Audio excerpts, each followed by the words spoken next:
Всем привет, дорогие друзья! Рад снова видеть вас на своем канале Ник Кухня. Сегодня у нас есть вот такие замечательные лепешки. Ну, именно называются они тортильи. А это значит, что сегодня нас ждет очередной простой, необычный, но очень вкусный рецепт. Приступаем. Несколько лет назад мы с семьей отдыхали в Турции. И там в одном из уличных ларьков было блюдо. Оно у них, естественно, называется кебаб. Оно такое в лепешке. Оно на меня произвело неизгладимое впечатление. Я периодически стал это блюдо готовить и понял, что оно, в принципе, безгранично по компонентам, по начинкам, скажем так, по ингредиентам. Назовем его ленивый кебаб в тортилье. Приступаем. Для этого у нас есть замечательный свежий кусок говядины. И у меня был небольшой замороженный кусочек курдючка. Я его добавлю для жирности, сочности, для вкуса и аромата. Можете добавить любой жир, говяжий или же свиной. Сначала нам надо подготовить фарш. Для этого нарежем наше мясо и курдюк на куски для мясорубки, чтобы они туда просто-напросто поместились.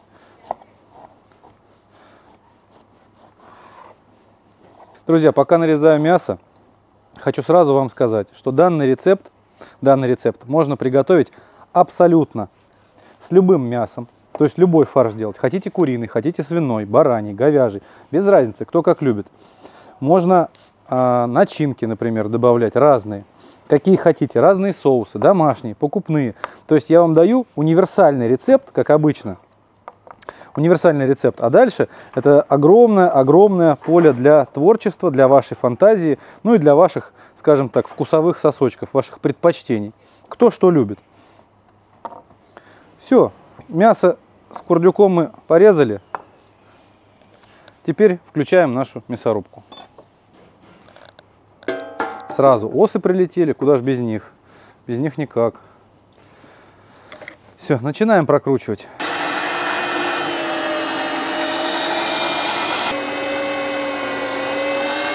Фарш мы прокрутили. Вот такая вот красота у нас получилась. Уже осы садятся. Ну что, теперь нам надо этот фарш довести до ума, а именно добавить соль и специи. Нам понадобится соль. Соли я добавляю на глаз. Я уже знаю, сколько надо. Вот так будет достаточно. Паприка.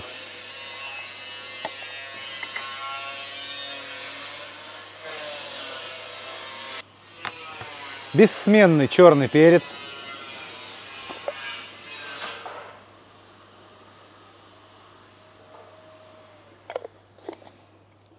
И лично по моему вкусу, уж раз мы делаем восточное блюдо, я добавлю немного хмели-сунели. Обожаю эту приправу. Она входит просто в топ моих любимых приправ. Немного, только для аромата. Теперь, как следует. Нам надо фарш перемешать и оставим его отдохнуть буквально на 10 минут. И как раз жир курдючный подтает, потому что он у меня был замороженный. И займемся приготовлением других ингредиентов.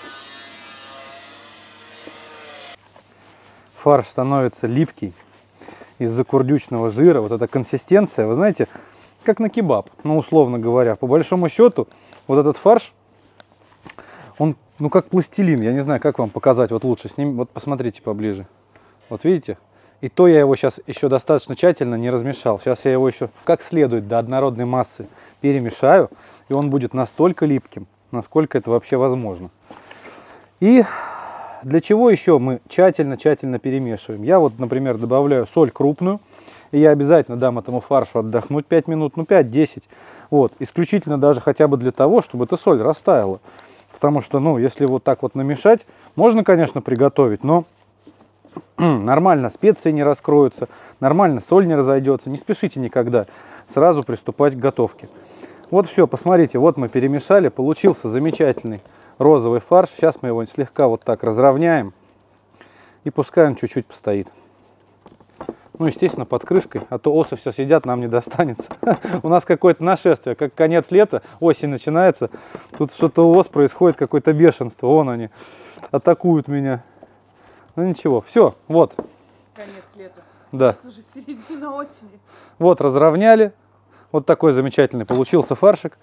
накрываем его крышкой и оставляем подумать, так скажем. Далее, что нам понадобится? Естественно, для каждого вкусного блюда в лепешке с мясом нужно сделать интересный соус. Соус можете приготовить на ваше усмотрение, какой любите, какой умеете, какой знаете, какой вы считаете нужным. Я сделаю, какой я, честно говоря, люблю. Я люблю майонезик, и поэтому я сделаю простой соус: сметана, майонез, чеснок и укроп. А делается это очень просто, вот примерно таким образом. Начнем с укропа. Возьмем веточку небольшую, начинаем шинковать. Мелко, крупно, как хотите, без разницы. Укроп мы нашинковали, перекладываем в нашу мисочку для соуса. Далее берем, естественно, майонез, как я уже говорил. Ну, возьмем вот так столовую ложку. И сметану. Сметаны я добавлю чуть больше. Вот так, 1,5 ложки. И останется добавить чеснок. Чеснок я люблю, поэтому добавлять его буду много. Я его выдавлю через чеснокодавку. Загружаем. И в наш соус. Все, добавили. И тщательно перемешиваем. По вкусу, кому надо, можете подсолить. Я солить не буду. Кстати, этот рецепт, который мы почерпнули в Турции, мы в то время отдыхали там с женой, с дочкой, с моей мамой. И познакомились там с замечательной семьей. Борис и Алена Лукьянченко. Они тогда были с дочкой Илиной. Вот. Мы так сильно подружились, так познакомились. Это было 9 мая, День Победы. То, что мы продолжили наше общение в России, и настолько далеко зашло, что мы теперь кумовья. Мы стали крестными родителями их дочки Илоны, которая недавно родилась. Мы ее крестили, ездили в Ростовскую область, в город Новочеркасск. Собственно, те, кто следят за нашим каналом, могли видеть видео с крестин. Вот Боря и Алена, вам огромный привет. Мы очень рады, что вы у нас есть. Все, соус буквально вот перемешали. Вот что получилось у нас. Точно так же убираем в сторонку, пусть постоит пару минут. Соус сделали, пришло время сделать начинку. Начинку я предпочитаю овощную. Начнем с лука. Беру обычный красный лук, можете взять белый, можете взять ялтинский. И нарезаем его вот такими вот тоненькими полукольцами.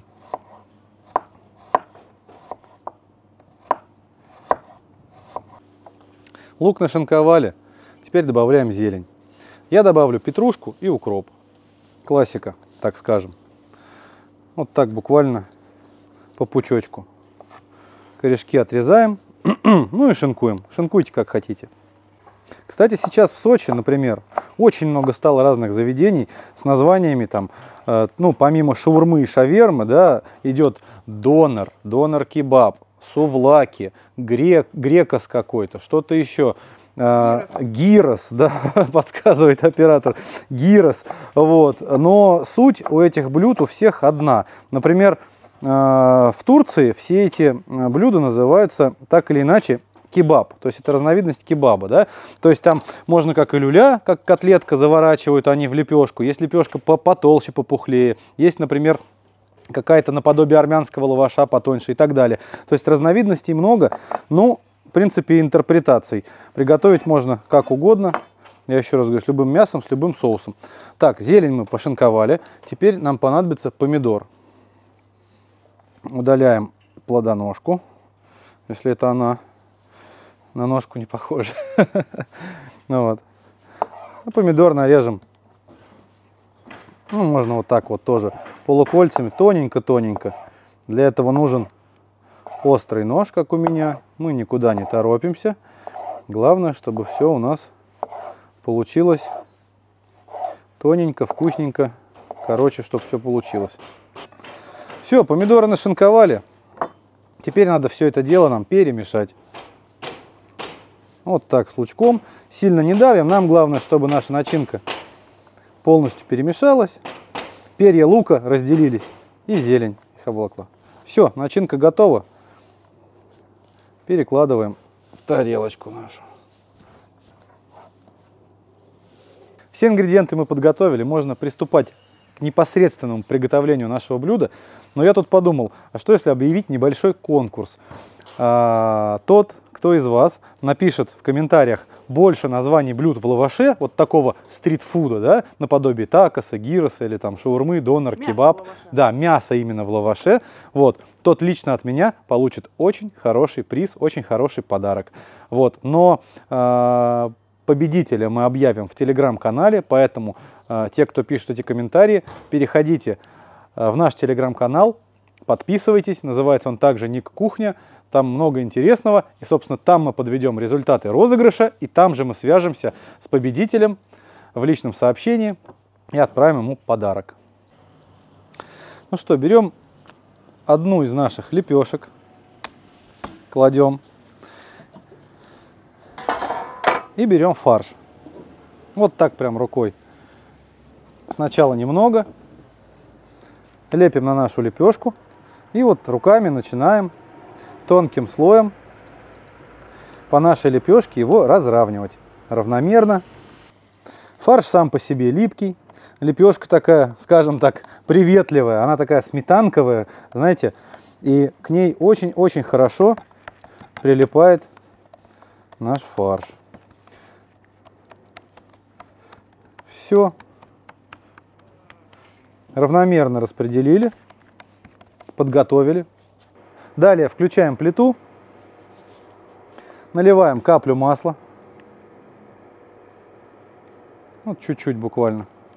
Сейчас немного масла нагреется, я его распределю по сковородке и начнем обжаривать нашу первую лепешку. Пока масло нагревается, есть время налепить вторую. Вот так кладем фарш и растягиваем его. Это очень просто, справится любой.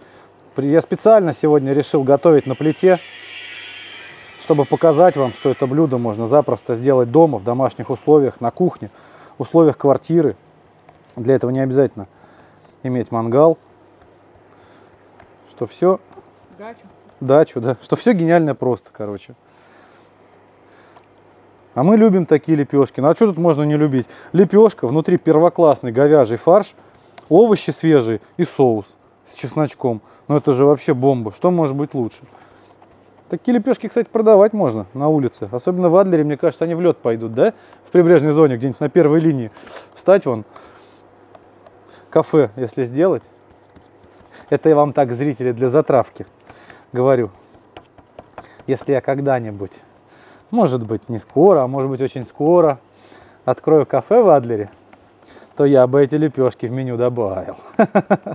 Я думаю, что их будут разбирать со свистом. Так. Маслице у нас нагрелось. Сейчас мы его вот так немного распределим.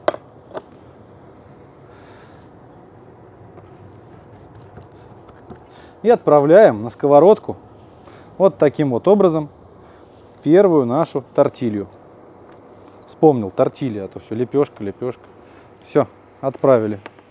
Сразу зашипело, начинает жариться.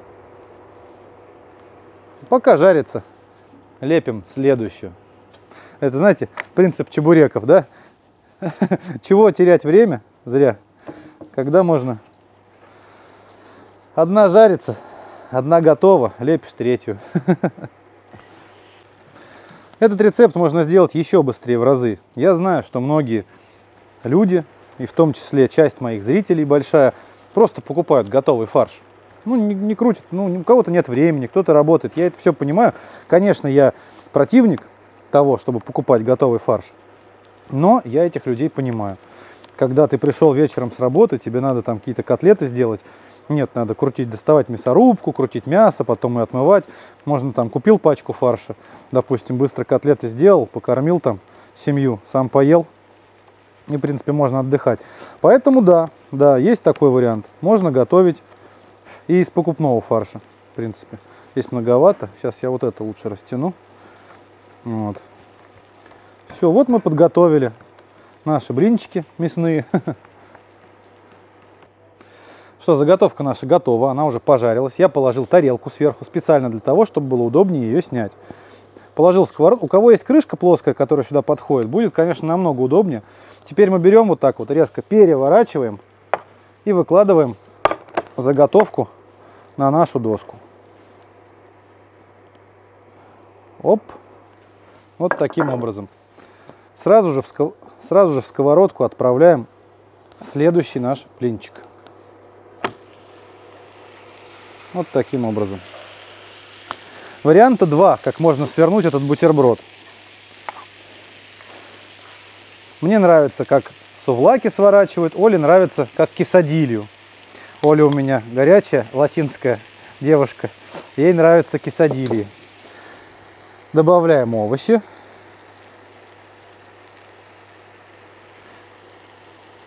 Помидорчик. Вот так получилось. Вот таким вот образом. Если неудобно есть целиком, можно пополам разрезать. Но нам нравится целиком. Потому что большому куску и рот радуется. Очередная заготовка пожарилась. Накрываем. Лишний жирок сливаем. И переворачиваем. Далее по старой схеме. Хотите, вот я говорю, хотите заверните как сувлаки, хотите сделайте ее как такос, хотите вообще трубочкой можете закрутить. То есть это как кому угодно, как у кого душа попросит, тот так и может завернуть. Опять-таки по начинке. Вот представьте, если добавить, например, внутрь сыр чеддер или и салат, например, айсберг. Что это получится? Это получится бургер, только не в булках, а в лепешке. Тоже очень интересно.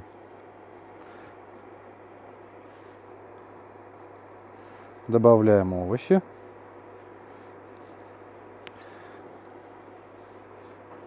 О, забыл. Четвертую-то. Пока овощи добавляю, пусть жарится. Все.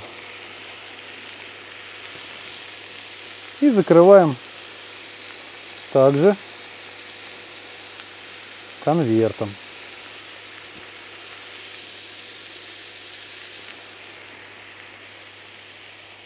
Ну что, наше блюдо готово. Настало время дегустейшена.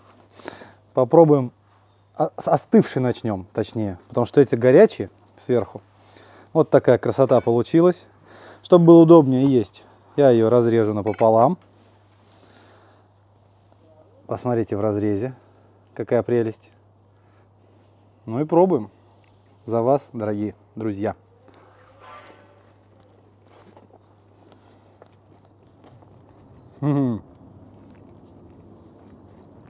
Ребята, это круто.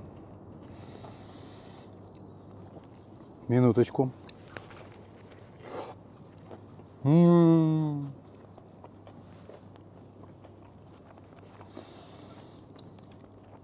Свежайшее мясо, свежайший фарш говяжий, только что прокручен, с бараньим жирком.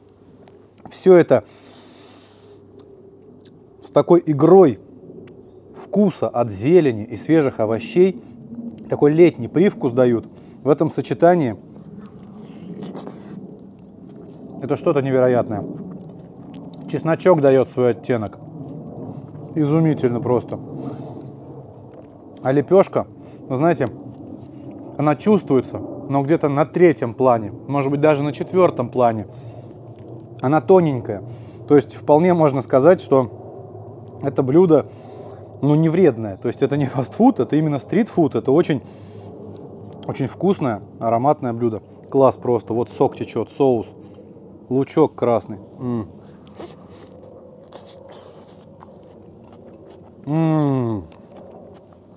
Это что-то невероятное. Еще горячевато, честно говоря. Но так вкусно, что я не остановлюсь ни перед чем. Вот. Ребята, укроп обязательно. Укроп обязательно добавляйте. Он такой оттеняет, такой легкий летний привкус дает и аромат. Вы знаете, даже лучше, чем, я не знаю, чем шаурма даже. Меня сейчас, конечно, многие за шаурму-то, наверное, накажут в комментариях. Но, блин, ну это классное. Вот этот фарш говяжий, это просто что-то с чем-то.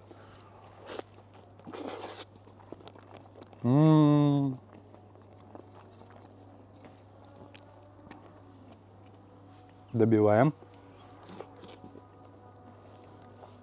Песня. Это просто песня. Не надо овощи солить. То, что мы нарезали, лук, помидорчик, зелень, уже не солите. Солите фарш. Соус, например, если будете делать такой же, тоже не солите. Потому что майонез достаточно соленый. Даже когда вы его смешите со сметаной, чесноком, там, укропчиком, этого хватает. Больше соли не надо. Идеально по соли, по специям. Хмели сунели дает, ну, я не знаю, что еще сказать. Кто не любит, говорю, баранину, бараний жир, добавьте чуть-чуть говяжьего. Или просто жирный кусочек купите.